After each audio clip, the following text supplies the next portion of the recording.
Whoa, this is nuts.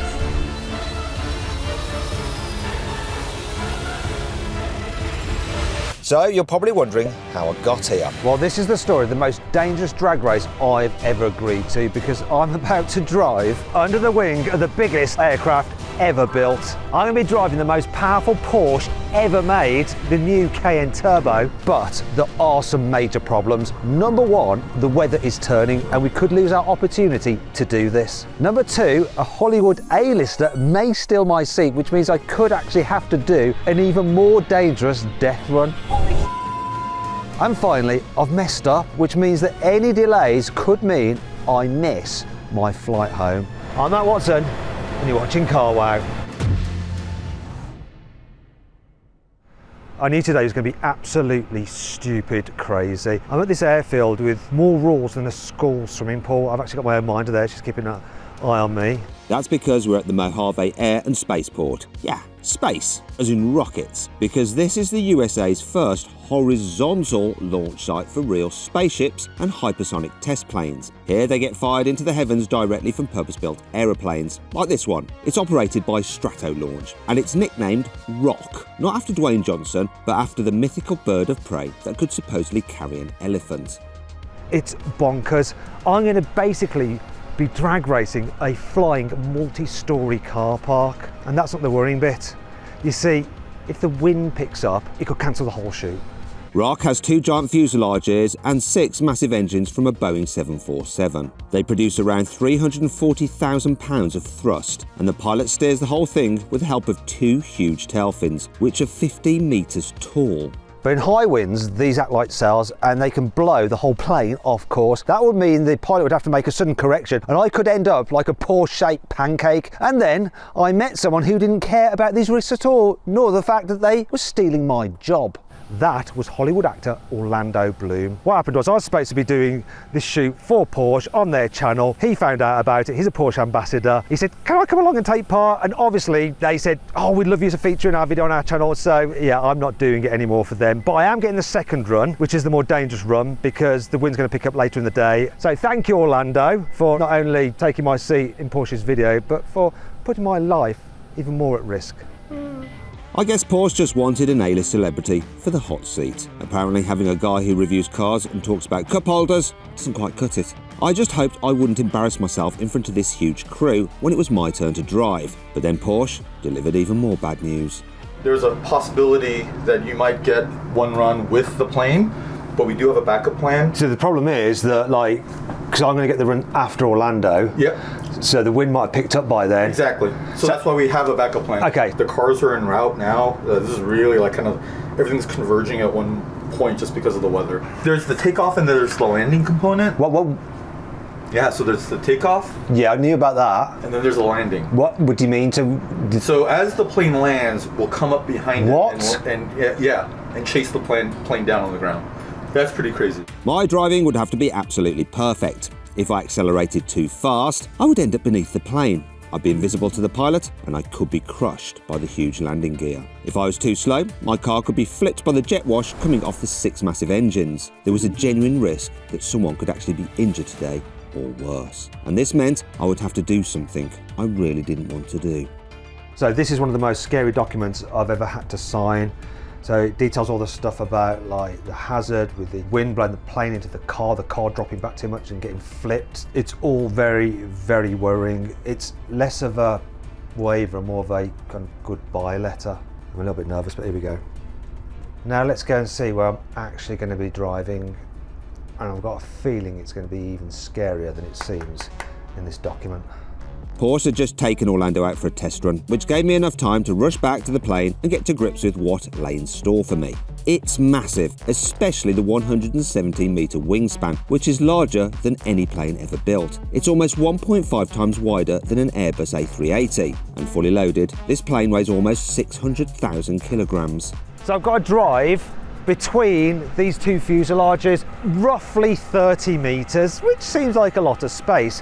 However, I need to stay well away from the wheels, so I've actually got to stay driving just within this bit, which is about, I don't know, 1.5 cars widths, and I've got to stay slightly back from the wheels, so about here, which means I need to maintain this space while going at high speed down a runway. Anywhere outside of this is in the danger zone. Now it was my turn to learn the ropes, because Orlando had just finished his test run. And is annoyingly good. But I wouldn't be on my own. This is Patrick Long. He's a Porsche factory driver and he's won his class at the 24 Hours of Le Mans twice. Now he's going to teach me how to race the most powerful Porsche road car ever against the largest plane in the world. And because this Cayenne Turbo has 1,156 horsepower and 1,500 Newton meters of torque, we're going to start with the basics. Firstly, how fast should I accelerate so I don't overtake the plane? And secondly, how do I hit the exact braking point so I don't crash off the end of the runway? We're gonna simulate the aircraft departing, and what it does is it kind of just, it's like a slow roll through a stop sign for about 2 or 3 seconds, and then Roc will tell us that you'll hear a call. What do you guys say when you get on the power? They'll say sticks up. Sticks up, and then that means you can pretty much jam as hard as you need to maintain that distance to the back of the plane. All right, we're good to go. All right, whenever you're ready. Go ahead, go ahead, go ahead. Full speed.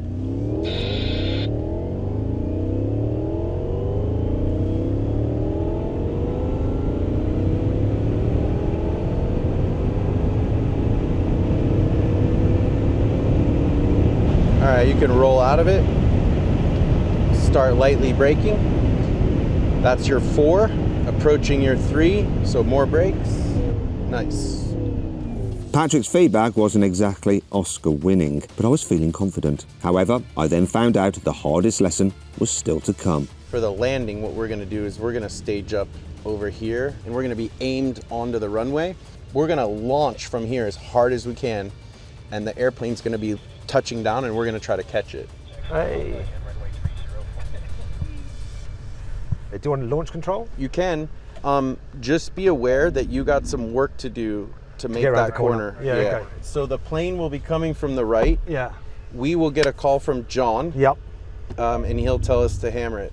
We're good. Everyone's ready. At your call, John. So here comes the plane. I thought you were ready. Plane's to our right. Tell me when to go. Patrick, we're ready on you. Go. Jesus Christ. Make your turn, look that center line, stay after it. Now the plane's in front of you, remember it's gonna be decelerating this time. Okay, so what? So you're gonna get to 100 feet from it. Yeah. It's gonna be decelerating now, so you are backing off, and then it's gonna be slowing down. It's gonna come to a stop. So go ahead and slowly brake. Woo, that was a good one. It goes. Yeah. I might have lost my place as Porsche's #1 driver to a Hollywood hero, but I was about to get a message that really lifted my spirits. I'd like to try that one more time if you wouldn't mind. I had a bad run. I got to time it better. The reaction time in Mac is much bigger than Orlando, so I was already back like 200 yards by the time you got it to center line. We won't tell Orlando. Another attempt will give me a chance to raise the bar even higher. But all that praise must have gone straight to my head Nice. because I pushed too hard and I made a mistake.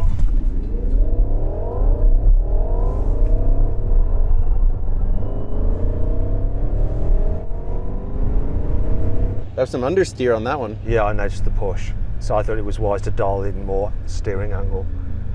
No, I was fine. You corrected. So that's it then, end of day 1. Practice complete, successful. I am nervous, especially, I don't know if you can tell, the wind is definitely picking up. Things could be sketchy tomorrow. It's pitch black, freezing cold, and I've never felt more awake. But there's a problem. I still have no idea if today's flight will go ahead. So I went to talk to the one man who might be able to save this whole operation. So John, you're flying the plane, a little bit worried about the weather.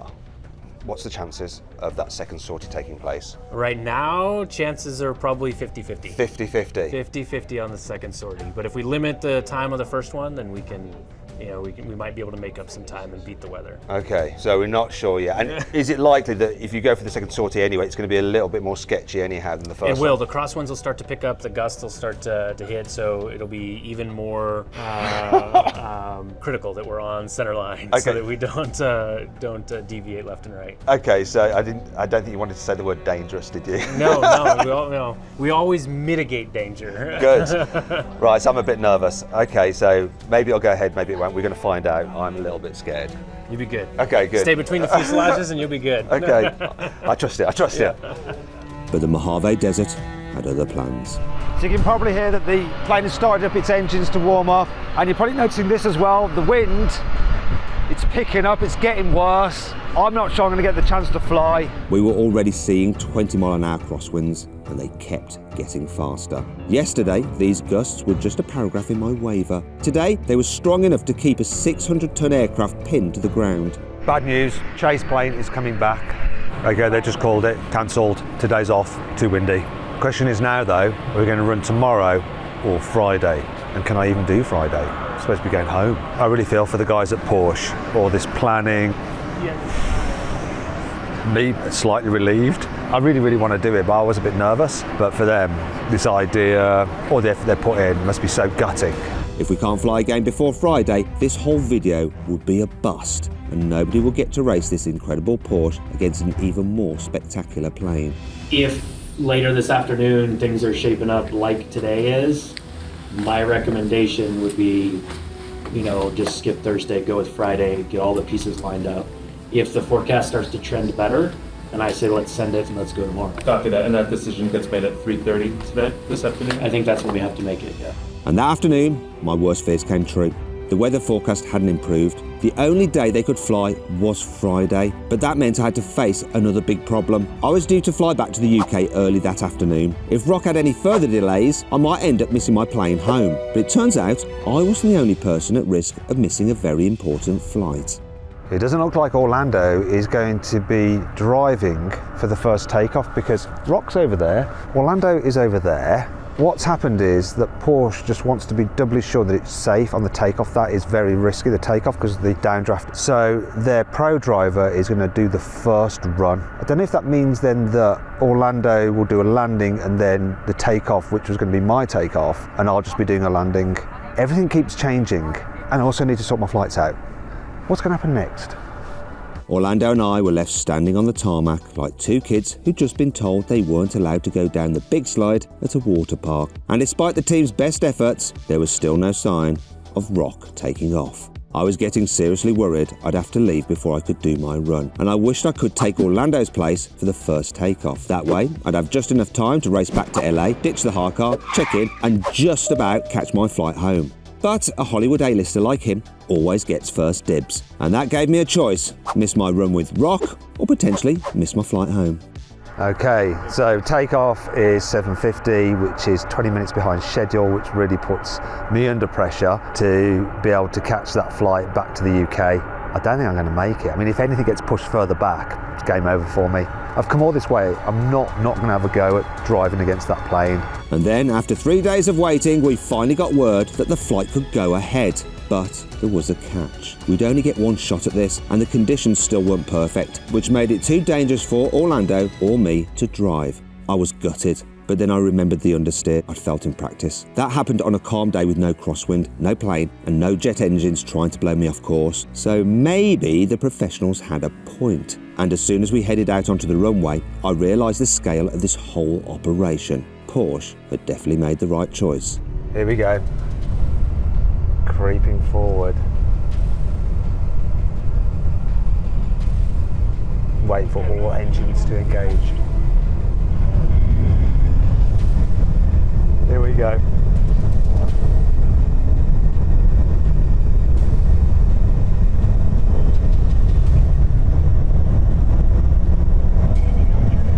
We're at 110 miles an hour. It's going to start rotating soon.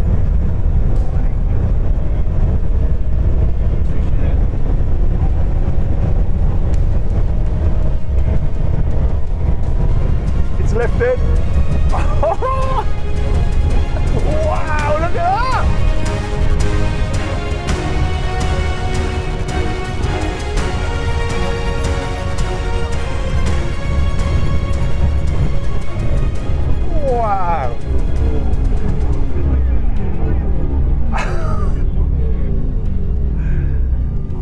That was amazing, just watching that lift off.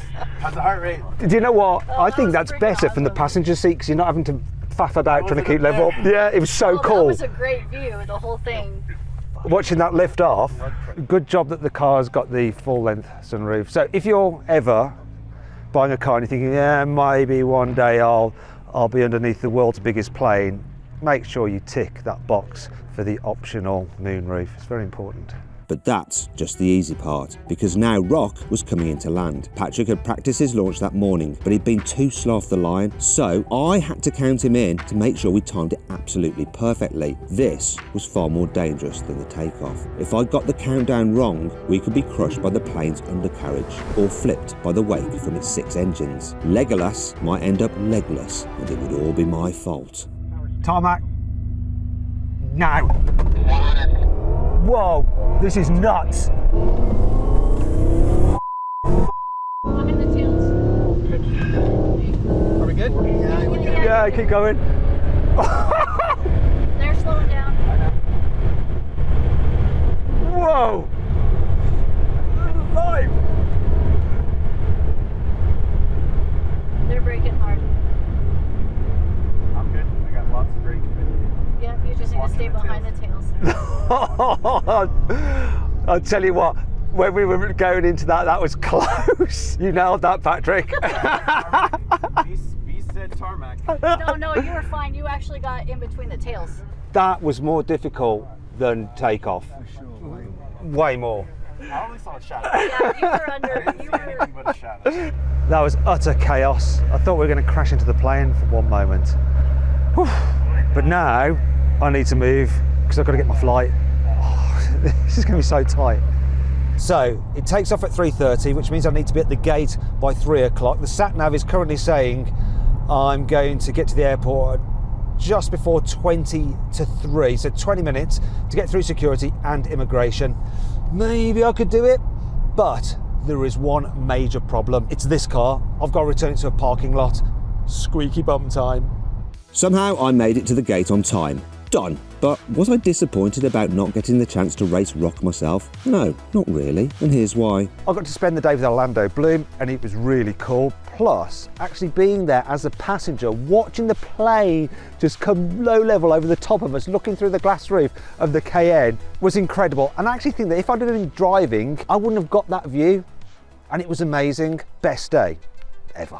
Without a doubt, that was the most incredible thing I've experienced in the backseat of a car. Well, actually, it's the second most incredible, but I can't explain that here because YouTube will probably demonetize this video. Now, if you want to see what else I got up to with this amazing Porsche, click on the video window appearing to watch me challenge Orlando Bloom to a Cayenne face-off. We launched 3 of the most powerful Porsche SUVs ever to find out which one is quickest, petrol, hybrid, or pure EV. And we'd find out who's the better driver once and for all, Orlando or me. The stakes were huge, but to see what happened, you'll have to watch the video. And make sure you subscribe to this channel because I've got some amazing drag races coming soon with the Cayenne Turbo EV, which you definitely don't want to miss. Thanks for watching, and I'll see you next time.